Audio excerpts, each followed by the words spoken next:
सबसे पहले इस वक्त की बड़ी खबर आपको बता दें, जो कि ग्वालियर से आ रही है। यहां पर दर्दनाक सड़क हादसा हुआ है। सड़क हादसे में 13 लोगों की जान चली गई है। आज तड़के ग्वालियर के थाना पुरानी छावनी में सवारियों से भरे एक ऑटो और बस में जोरदार टक्कर हुई, जिसके बाद ऑटो के परखच्चे उड़ गए। 12 महिलाओं और एक ऑटो ड्राइवर समेत 13 लोगों की जान चली गई। रवीश पाल सिंह हमारे संवाददाता से तमाम जानकारी के साथ जुड़ गए हैं। रवीश, क्या अपडेट मिल रहा है, कैसे हुआ ये एक्सीडेंट? देखिए, अभी तक की जो शुरुआती जानकारी मिल रही है नया, उसके मुताबिक ये बस जो है ये दिल्ली की तरफ जा रही थी ग्वालियर से, और ये जो ऑटो है ये मुरैना की तरफ से जो सड़क ग्वालियर की ओर आती है उसमें आ रहा था। और दर्दनाक बात यह है कि नेहा, ये मरने वालों का आंकड़ा इतना नहीं होता, लेकिन बताया जा रहा है कि ये जो महिलाएं थी ये 2 अलग अलग ऑटो में सवार थी, लेकिन एक ऑटो जो है पीछे खराब हो गया था और इसीलिए सभी महिलाओं को एक ही ऑटो में बैठा करके ग्वालियर की ओर रवाना किया गया। लेकिन सुबह 6:30-7 बजे के आसपास जो गांव पड़ता है उसके ठीक सामने ये भीषण टक्कर हुई है, जिसमें 12 महिलाओं की और एक जो पुरुष ऑटो चालक है उसकी मौके पर मौत हो गई है। और इससे अब जो ग्वालियर के निवासी हैं और साथ ही में राज्यसभा सांसद है ज्योतिरादित्य सिंधिया, उन्होंने ट्वीट कर दुख भी जताया है इस हादसे पे। और फिलहाल जो जानकारी मिल पाई है उसके मुताबिक जो बस का चालक है वो फरार है, अभी वो पुलिस की गिरफ्त में नहीं आया है। पुलिस उसे ढूंढ रही है। ठीक है रवीश, बहुत बहुत शुक्रिया इस तमाम जानकारी के लिए आपका। ग्वालियर में इस हादसे के बारे में जानकारी दे रहे थे रवीश पाल सिंह। और अब बात महाराष्ट्र में सियासी कांड के बाद धमकी कांड।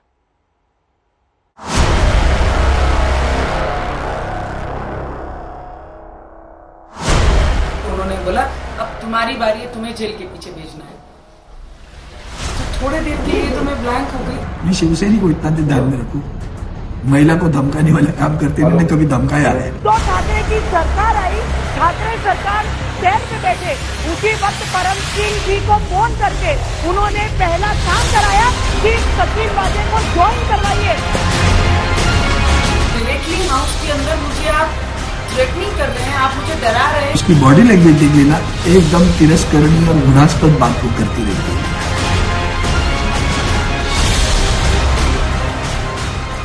पहले तो मुझे बहुत सारे चिट्ठीज आए हैं उनके तरफ से कि आपका जो चेहरे के ऊपर घमंड है उसके ऊपर तेजाब फेंक देंगे, कहीं घूमने के लायक का नहीं रहोगे। लेकिन ये अच्छी तरह से बात नहीं कर रही है, ये ठीक नहीं है, इतना ही बताऊंगा। ये काम हम नहीं करते हैं।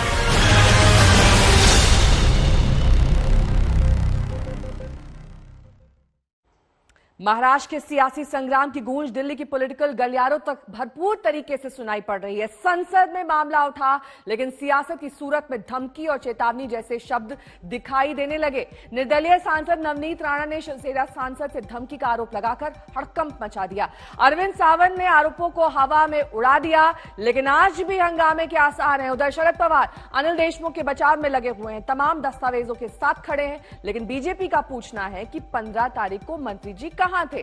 आपको यह भी बता दें कि इस पूरे मामले में निर्दलीय महिला सांसद नवनीत राणा ने शिवसेना सांसद अरविंद सावंत पर खुद को धमकी देने का आरोप लगाया है। लोकसभा स्पीकर ओम बिरला को लिखी चिट्ठी में नवनीत राणा ने कहा कि संसद में उनके बयान को लेकर धमकी दी गई। निलंबित एपीआई सचिन वाजे के मामले को लेकर नवनीत राणा ने लोकसभा में महाराष्ट्र के मुख्यमंत्री उद्धव ठाकरे पर निशाना साधा। अरविंद सावंत ने नवनीत राणा के आरोपों को सरासर गलत बताया।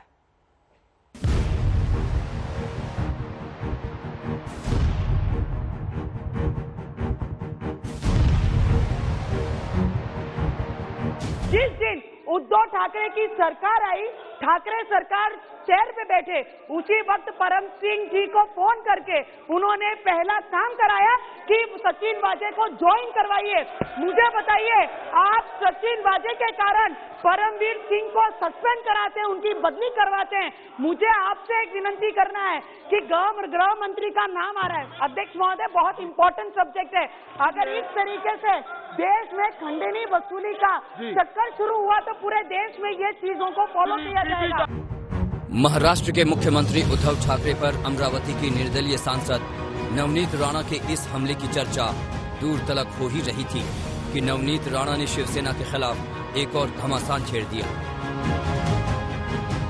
लोकसभा स्पीकर ओम बिरला को लिखी चिट्ठी में नवनीत ने शिवसेना के वरिष्ठ सांसद अरविंद सावंत पर धमकी देने का आरोप लगा दिया है।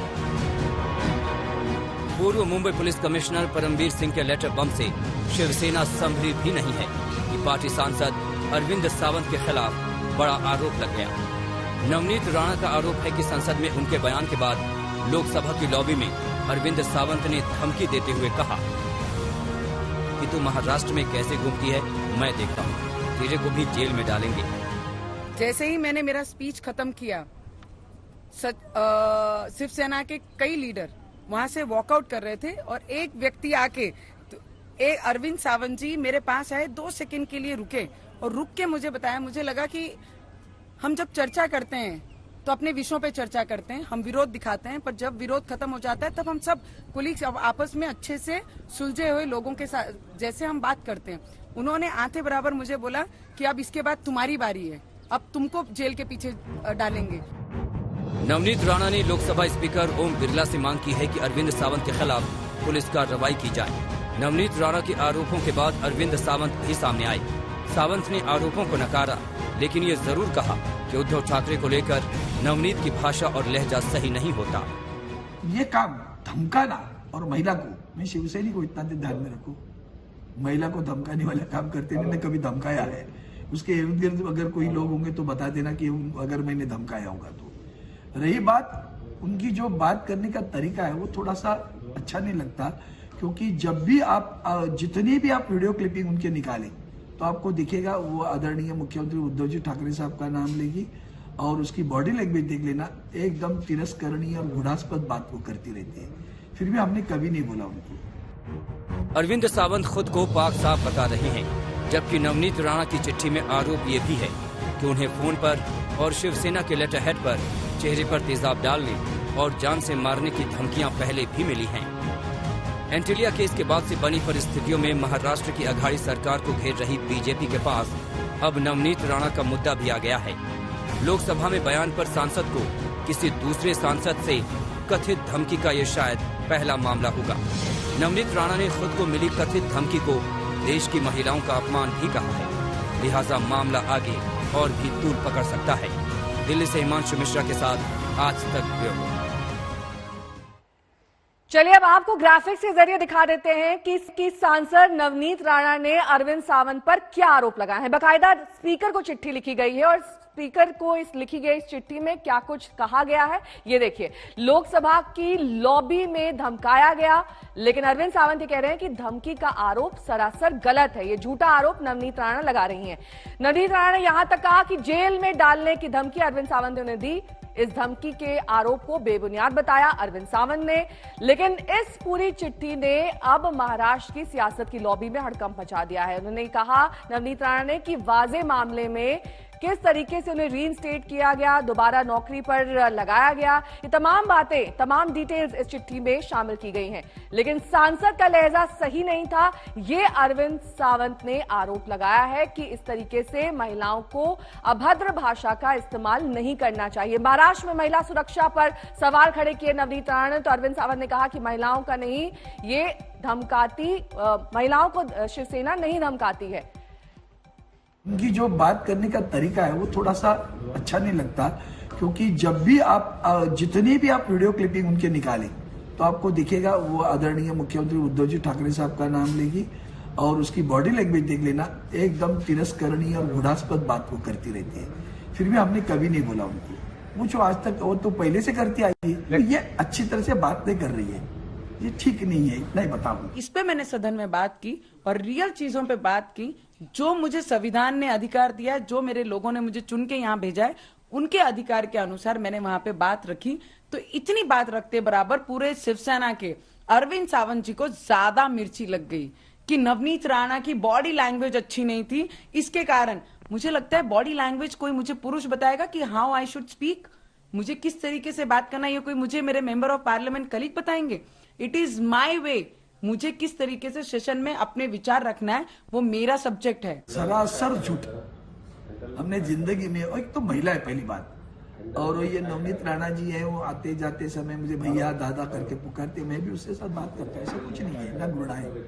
लेकिन एक बात कहता हूँ कि ये काम धमकाना और महिला को, मैं शिवसेना को इतना ध्यान में रखूं, महिला को धमकाने वाला काम करते मैंने कभी धमकाया है, उसके इर्द गिर्द अगर कोई लोग होंगे तो बता देना कि अगर मैंने धमकाया होगा तो। शिवसेना गुंडे विचारधारा की एक पार्टी है, वो बहुत सालों से वो नाम लेते हैं। मैं एक चीज जरूर बोलना चाहूंगी कि महिला कमजोर होती है ये विचारों से।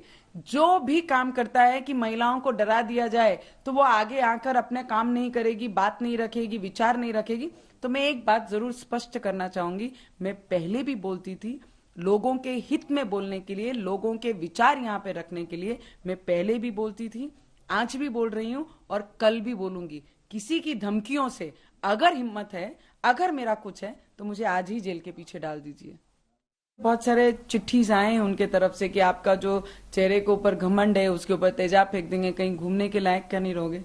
ये सब बोला तो आई वॉज लिटिल ठीक है, चिट्ठी तक बात है, फोन पे थ्रेटनिंग है, मैंने कंप्लेन की, पुलिस स्टेशन में एफआईआर की है, ओम बिरला जी को दिया। मैंने बोला तब तक के ठीक है, पर हाउस में सबसे पवित्र जगह पे, लोकतंत्र के मंदिर में अगर महिला सदन के अंदर सुरक्षित नहीं है तो महाराष्ट्र में आम महिला किस तरीके से सुरक्षित रहेंगी, इस पे विचार करना बहुत जरूरी है। भाई उसके लिए तो पुलिस में जा भी सकती है, कंप्लेंट कर सकती है, और ये काम कोई करता होगा तो मैं उसके साथ में खड़ा हूँ। ये हमारे नेता नवनीत राणा के साथ खड़े, ये घिनौनी हरकतें हमें मंजूर नहीं है, कतई मंजूर नहीं है हमें। तो उस वक्त तो उसके साथ में खड़ा रहूंगा, कोई दिक्कत नहीं है। एंटीलिया के बाहर विस्फोटक रखने का यह मामला अब 100 करोड़ के वसूली कांड तक आ पहुंचा है। लेकिन आरोपों के घेरे में आए महाराष्ट्र के गृह मंत्री अनिल देशमुख के सामने उनके पार्टी चीफ शरद पवार दीवार बनकर खड़े हो गए हैं। पवार ने साफ किया है कि देशमुख के इस्तीफे की मांग में दम नहीं है। उन्होंने उल्टे आरोप लगाने वाले पूर्व पुलिस कमिश्नर परमवीर सिंह पर ही सवाल उठा दिए।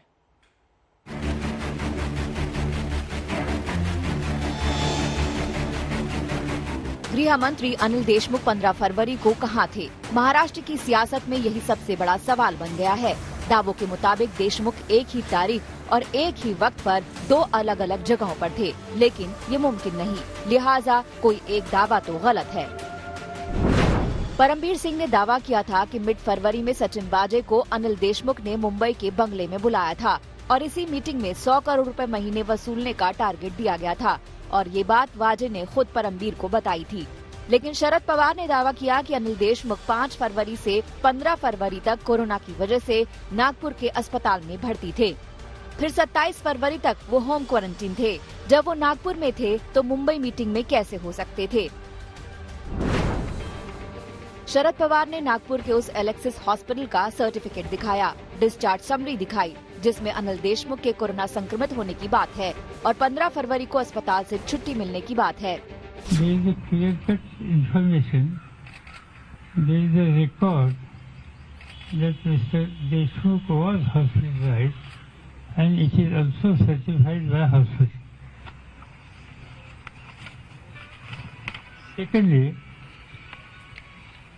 He was discharged on 15th of February and advised from 15 February to 27 February for house quarantine.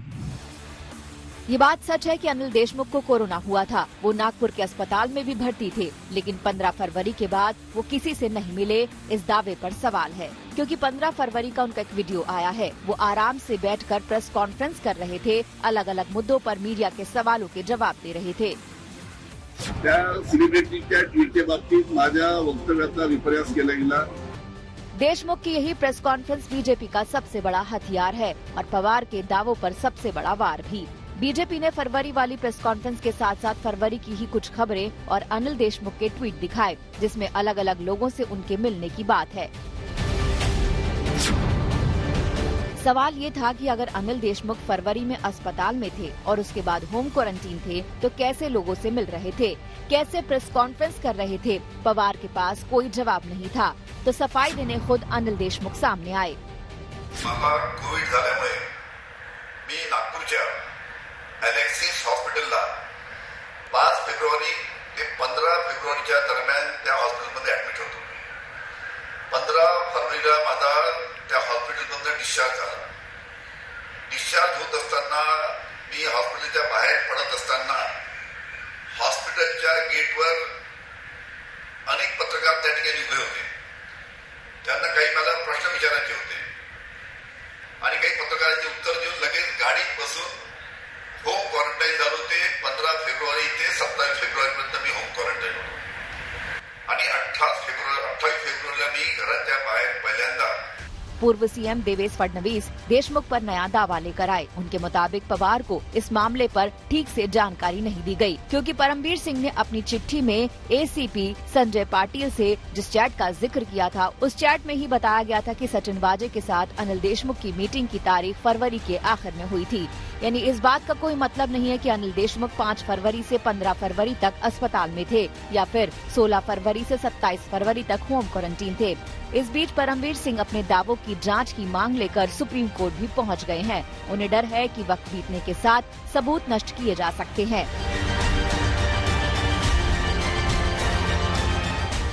Delhi से हिमांशु मिश्रा, मुंबई से पंकज उपाध्याय और साहिल जोशी के साथ आज तक ब्यूरो।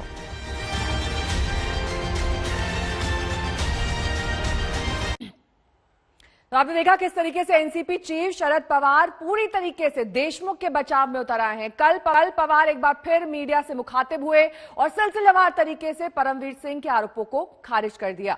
हम आपको दिखा दें किस तरीके से कल शरद पवार ने बचाव किया अनिल देशमुख का। उन्होंने कहा कि वसूली वाली कथित मीटिंग के वक्त नागपुर में देशमुख मौजूद थे। बाकायदा पूरे कैलेंडर के साथ यहां पर शरद पवार मौजूद थे। उन्होंने एक एक डेट गिनवाई, कहां किस समय पर कहां मौजूद थे अनिल देशमुख, ये बताया। फरवरी से मार्च तक क्यों चुप रहे परमवीर सिंह, ये सवाल यहां पर शरद पवार ने उठाया। उन्होंने कहा कि पहले क्यों नहीं ये मामला उठाया गया। देशमुख के इस्तीफे की मांग में दम नहीं है, क्योंकि देशमुख उस तारीख के दौरान अस्पताल में क्वारंटीन थे। एंटीलिया मामले में खुद घिर रहे हैं परमवीर सिंह और यही वजह है कि वो आरोप लगा रहे हैं। ये बार बार लगातार शरद पवार की ओर से कहा गया। लेकिन अब बात बंगाल की करेंगे, क्योंकि बंगाल के लिए बीजेपी ने अपने उम्मीदवारों की एक नई लिस्ट जारी की है।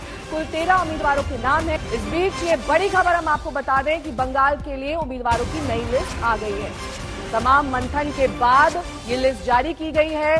नई लिस्ट में 13 उम्मीदवारों के नाम शामिल किए गए हैं। ये लिस्ट भी हम आपको दिखा रहे हैं किस तरीके से कई नामों की सरप्राइज एंट्री इसमें हुई है, कई नामों को छोड़ दिया गया है। जाहिर तौर पर पूरे मंथन के बाद अब 13 उम्मीदवारों के नाम सामने आए।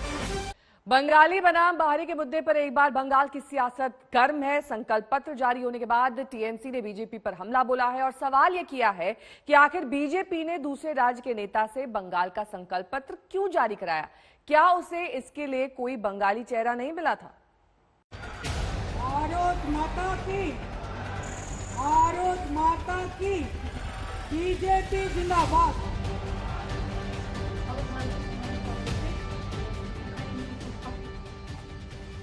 बीजेपी के संकल्प पत्र के वादों को छोड़िए, दावों को छोड़िए और उस पर हो रही सियासत को भी छोड़िए। सबसे पहले इन तस्वीरों को देखिए, जैसे टीएमसी ने बंगाल में नया सियासी मुद्दा बना दिया है। कोलकाता में भव्य मंच पर गृह मंत्री अमित शाह जब बीजेपी का संकल्प पत्र जारी कर रहे थे, तो उनके एक तरफ बंगाल में पार्टी प्रभारी कैलाश विजयवर्गीय और दूसरी तरफ बंगाल बीजेपी के अध्यक्ष दिलीप घोष मौजूद थे। गृह मंत्री के हाथों से संकल्प पत्र जारी करने और साथ में मंच पर मध्य प्रदेश के नेता की मौजूदगी को टीएमसी ने फिर बंगाल की अस्मिता से जोड़ दिया और इस बहाने फिर बंगाली बनाम बाहरी का मुद्दा छेड़ दिया। मैं कहना चाहता हूं कि ये दुखद बात है कि बंगाल के मैनिफेस्टो एक बंगाल के रहने वाले से रिलीज नहीं किया। एक गुजराती आके बंगाल के मैनिफेस्टो रिलीज किया और वो भी मंच पे थे मध्य प्रदेश का एक नेता। बीजेपी जो बंगाली विरोधी है, इसी से ये जाहिर है। टीएमसी लगातार बंगाल में बीजेपी को बाहरी पार्टी बताती रही है और दावा करती रही है कि बीजेपी को बंगाल की जनता कभी स्वीकार नहीं करेगी। लेकिन इस बार बाहरी वाले हमले को लेकर टीएमसी एक कदम और आगे बढ़ गई है। बीजेपी का संकल्प पत्र जारी होने के ठीक बाद तृणमूल कांग्रेस के ट्विटर अकाउंट से किए गए इस ट्वीट को देखिए, जिसमें बीजेपी के संकल्प पत्र को by the people of Gujarat यानी गुजरात के लोगों द्वारा बनाया गया बता दिया गया। टीएमसी के ट्वीट में लिखा गया है, दीदी का घोषणा पत्र बंगाल के लोगों का, बंगाल के लोगों द्वारा और बंगाल के लोगों के लिए। वहीं बीजेपी का घोषणा पत्र बाहरियों और गैर बंगालियों का गुजरात के लोगों के द्वारा और बंगाल के लोगों को मूर्ख बनाने के लिए। बाहरी को लेकर इन हमलों का बीजेपी ने भी टीएमसी के ही अंदाज में जवाब दिया। पूरा भारतवर्ष का जो कंसेप्ट, कल्चरल यूनिटी का जो कंसेप्ट, इसको ये तोड़ना चाहता है। ये लोग लोकतंत्र में विश्वास नहीं रखता, ये लोग फेडरल स्ट्रक्चर के ऊपर इन लोगों का कोई विश्वास नहीं है, ये लोग भारत की संस्कृति, भारत की धरोहर पर इसका कोई विश्वास नहीं है। सिर्फ विरोध के लिए विरोध करना, ये तृणमूल का राजनीति पश्चिम बंगाल का अभी। दरअसल पश्चिम बंगाल के चुनाव प्रचार में टीएमसी लगातार बंगाली अस्मिता से अपने आप को जोड़कर खुद को झंडा बरदार बताती रही और भारतीय जनता पार्टी को बाहरी पार्टी करार देती रही, जबकि बीजेपी दूसरी तरफ महापुरुषों और प्रतीकों से जोड़कर खुद को टीएमसी पर लगातार वो हमलावर रही। इन सब के बीच आपको ये भी बताते चले कि कल भारतीय जनता पार्टी का जो घोषणा पत्र सामने आया है, उसमें कला, साहित्य और संस्कृति को बढ़ावा देने के लिए 11,000 करोड़ के भारी भरकम फंड की भी बात कही गई है। इससे पहले शनिवार को खड़गपुर की रैली में प्रधानमंत्री नरेंद्र मोदी ने श्यामा प्रसाद मुखर्जी का जिक्र कर बीजेपी को ही पश्चिम बंगाल की असली पार्टी बताया था। तो इस पर तंज कसते हुए ममता बनर्जी ने कहा था कि बीजेपी का कल्चर गुंडागर्दी का है। मैंने ब्रिगेड मैदान में कहा था कि बंगाल का बीजेपी पर कर्ज है। बीजेपी जनसंघ से निकली पार्टी है। जनसंघ के जन्मदाता नाम की, जनसंघ जन्मदाता जन्मदाता नाम की, जनसंघ जन्मदाता नाम होच्छे श्यामा प्रसाद मुखर्जी। जनसंघ के जनक इसी बंगाल के सपूत थे। বিজেপি একটা রাজনৈতিক দল, ভারতবর্ষের জঘন্য দল, জঘন্য পার্টি। সব বন্ধ করে দেয়,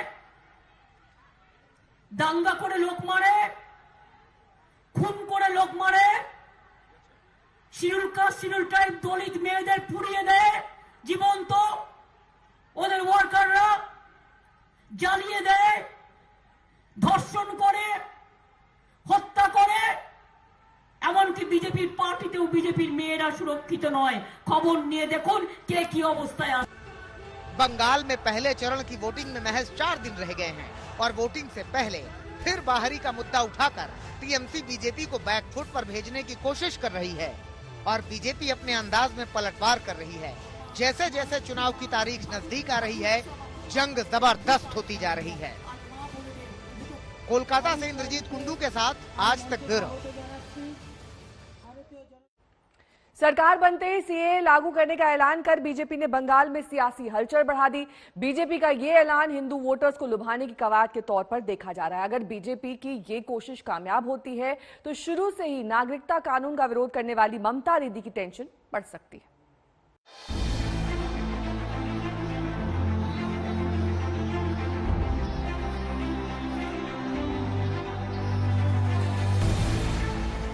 4 दिन बाद बंगाल और असम में वोटिंग से पहले सीए का मुद्दा एक बार फिर सियासी फिजाओं में गूंजने लगा है। असम में बीजेपी इस मुद्दे पर खुलकर बोल नहीं रही, लेकिन बंगाल में सरकार बनते ही सीए लागू करने का ऐलान कर दिया।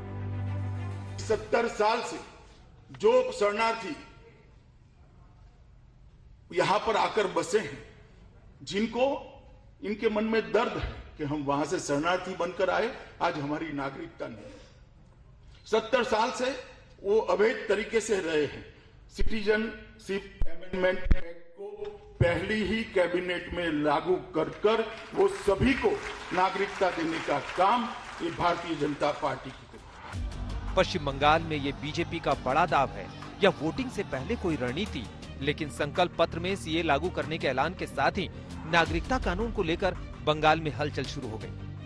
बंगाल में सीए लागू करने के ऐलान के साथ प्रदेश के बीजेपी नेता गृहमंत्री अमित शाह से मुलाकात करने पहुंच गए और पार्टी के इस बड़े ऐलान पर आगे की रणनीति को लेकर चर्चा की। पर्सनली मेरा जो लोकसभा है वहाँ कैसे हम प्रोग्राम करें, क्या करें ना करें, ये सीए को कैसे लागू किया जाएगा, कैसा, ये सब बात चल रहा था। शांतनु ठाकुर जी आज गृह मंत्री जी को धन्यवाद देने आए थे कि जिस प्रकार शरणार्थियों के लिए 5,000 रुपये 5 साल तक देने की घोषणा की गई है। सीए को कैबिनेट के प्रथम बैठक में ही हम पारित करेंगे, इसकी घोषणा की है। उससे शांतनु जी बहुत खुश है, उन्होंने गृह मंत्री जी को धन्यवाद दिया है और मुझे लगता है कि जो इस पश्चिम बंगाल के अंदर वे सब शरणार्थी जो 70 साल से यहाँ पर अभी तक नागरिकता प्राप्त नहीं कर सके, उनके अधिकारों को संरक्षित करेगी भारतीय जनता पार्टी और ये घोषणा पत्र का एक महत्वपूर्ण हिस्सा है। दरअसल आंकड़ों के लिहाज से देखें तो बंगाल में करीब 23 लाख शरणार्थी हैं, जिनमें से 95% बांग्लादेश की सीमा से सटे इलाके में रहे।